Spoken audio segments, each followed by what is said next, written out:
मावशी आपलं नाव आणि पत्ता सांगा. नाव शोभा. शोभा संपत विचार. अच्छा, आणि पत्ता?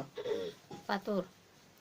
म्हणजे आपलं हे गाव कोणतं आहे? आगीखेड. आगीखेड, पातूर, अकोला. बर.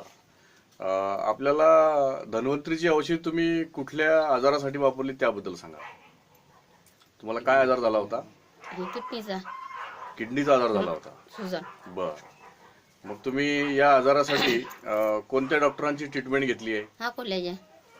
बर. कोणते डॉक्टर? सदानंद भुसारी. अवतार साहेब यांना कोणत्या डॉक्टरांची ट्रीटमेंट घेतली सर यांना अगोदर आपण सदानंद भुसारीकडे ऍडमिट केलं होतं. साधारणतः 2 ते 3 दिवसात त्यांना 50,000 रुपये खर्च आलाय. बर.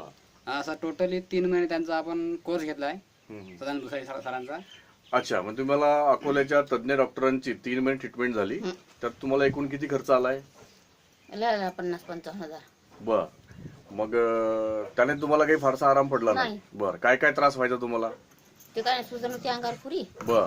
आणि भाकर काय दाखे नाही. बर. आणि झोपूनच राहता. म्हणजे तुम्ही कायम झोपून राहायच्या? हो, झोपूनच. कुठलं काम वगैरे करू शकत काहीच नाही? नाही. बर. मग अशा स्थितीमध्ये तुम्हाला ही धन्वंतरीची आयुर्वेदिक औषधी कोणी सांगितली? संतोष अवजारना. अच्छा, हे आगीखेडचे संतोष अवचार यांनी तुम्हाला धन्वंतरीच्या औषधीची माहिती दिली आणि तुम्ही ही कॅप्सूल इमुरिच आणि डिटॉक्सिफाय ही आपली औषधी चालू केली. हो. याचा तुम्हाला काय गुण आला त्याबद्दल सांगा. त्याचा गुण असा आला की भाकर दाखते, चालतोय बी, आणि तब्येत चांगली झाली. अच्छा, किती दिवस झाले तुम्हाला हे औषध चालू करून? आता 3रा महिना शिल्लक रे. सर हे औषध चालू करून आपल्याला जवळपास 3 महिने होत आले. आणि मला तर असं वाटतं की 100% रिझल्ट आलाय. अच्छा, म्हणजे तुम्हाला पूर्ण नॉर्मल झाल्यासारखं वाटतंय? आता काही त्रास काहीच नाहीये? नाही. बर. तिकडची डॉक्टरांची ट्रीटमेंट चालू आहे का? नाही. किडनीची? नाही. ते सगळे औषधं बंद केलंय? बंद केलं. आता फक्त आपलं धन्वंतरीचं इम्युनिटी आणि डिटॉक्सिफाय हेच चालू आहे? हेच चालू आहे. बर. मग या धन्वंतरीच्या औषधाचा तुम्हाला जो गुण आला किडनी आजारामध्ये, याबद्दल तुमचं पूर्ण समाधान आहे? हो.